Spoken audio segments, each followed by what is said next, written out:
Welcome to HortTube. My name is Jim Putnam. In this video, I'm going to talk about some of the things that I've put into my landscape with the intent of attracting hummingbirds. These things will also attract bees and butterflies and that kind of thing, but some of these flowers are just built perfectly for hummingbirds, and I wanted to go through what some of those are. The pentas that I have in front of the bed here, these are planted as annuals, and they come in shades of purples and pinks and whites, and I've got them along the bed edges in the back here and in the front. I cut them back recently, so they're not in full flower right now, but they are coming back out pretty quickly. And again, great colors, just an easy annual to use every year that the hummingbirds just love. Behind those, I've got some agapanthus. This is a white, I think this is ever white. To the right of those, I've got a little dwarf purple one. Multicolor purple and white ones in the front yard. Lots of agapanthus around the yard. Bees love these too. They just try to crawl all the way up into those very deep flowers, but the flower's just built perfect for a hummingbird. There's a bee balm here that was planted last year, and it's I didn't actually think it was going to come back, and it's come back. It should be in bloom pretty soon. I'm shooting some video over at Denny Werner's house, and I'm sure his bee balm are in flower at this point, because his are way more established than mine are. The great thing about bee balm, it's come a long way. Most all the old bee balm varieties had issues with powdery mildew on the foliage, and now the plants look a lot better, not just the flowers, and these are native as well. I've got tons of salvia in this yard. This one has an almost black calyx and a beautiful purple flower on it. The thing to know about salvia is I have tons of varieties, and I'll show you a few more as we go around this lawn. Some are annuals, some are very early flowering, some flower during the middle of summer. If you live in zone 5, you can find perennial salvias. If you live in zone 10, it's a different set of perennial salvias. And so knowing where you live, you can definitely find salvias that will come back every year, or there's tons of annual ones, or you can use some of the zone 9, 10 ones as annuals in colder areas. Nothing better than salvia for hummingbirds. Next to it, there's a butterfly bush that has not started flowering. I've got, I think, 5 butterfly bushes in the yard. 4 of them are blooming. Of course, the one that when I'm shooting the video is not yet. But you can't miss with a butterfly bush with hummingbirds. In the front yard space, I have several Agastache varieties. And Agastache is resistant to rabbits, resistant to deer, and blooms all summer long. It's just a super easy plant for to draw hummingbirds into the landscape. As I move around this way, you'll see more and more salvia varieties. The purple variety here. There's a white and pink variety here that I'm growing as annuals. This is a perennial one in that spot.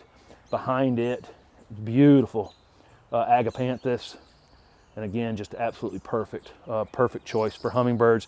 Verbena make a good choice for hummingbirds as well. And then I've added this year, I think, 5 different Cuphea varieties, maybe even 6.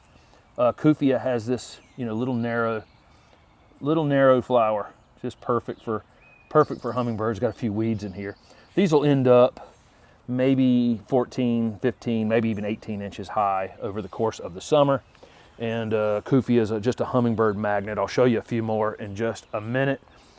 This saucy red salvia, I got a great photo of a hummingbird on it last year. Again, salvia. Here's a lantana. I probably have, I don't know now, 4 or 5 varieties of lantana in the yard. Some are perennial for me here in zone 7, and some are not, and it's worth having regardless of whether they're perennials in your area or not. There's nothing that's going to outbloom a lantana, and again, hummingbirds love them. There's one other Cuphea variety that has a slightly larger flower back here behind this pittosporum. You see that one?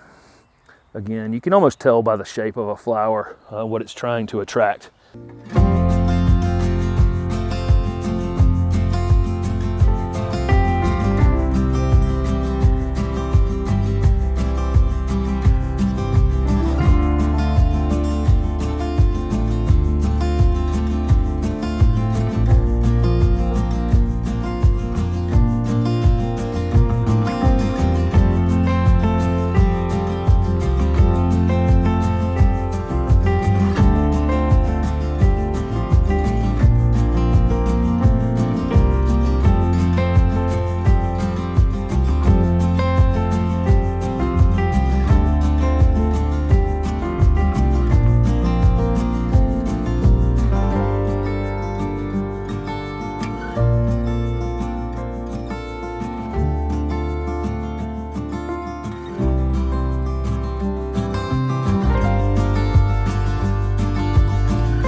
Moving to the other side of the lawn, there's a light, almost blue colored salvia right here. This is a patio blue. This thing's just beautiful. I've never grown that one before, so excited about that one. It is supposed to be a perennial here. We shall see. In this container, there are two more Cuphea varieties, and again, that you can see the shape of that flower. This one's called Bat Face.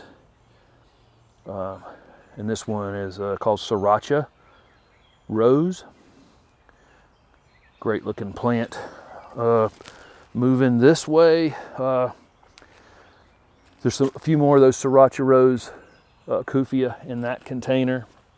And then this is Torena. Torena is an annual I use that you can find in pink or purple. It's got that little spot of yellow on it. Great. I had these in a container right here next to the porch last year, and a hummingbird would come up right beside of me. Just awesome. Back here, there is Weigela, and Weigela is on most lists for being a plant that hummingbirds like. The problem for me in my area is Weigela blooms before the hummingbirds show back up, and so maybe for people further north, this is a pretty good choice, but for me, it's bloomed out at the time that I would have hummingbirds in the garden. Moving over this way, this is an example of the pink Torena. Just an absolutely great choice. And it's a great choice as an annual in your landscape, regardless of whether you're trying to get hummingbirds or not. So that's just a few of the things that I've used just in this circle around my backyard turf to attract hummingbirds into my landscape. And during the video, I put up a little piece there showing some additional things that also are easy to grow and attract hummingbirds to your garden. So thank you guys very much for following along with the channel. Don't forget to subscribe, hit that little bell notification so you're alerted when I upload new videos. And thanks again for watching.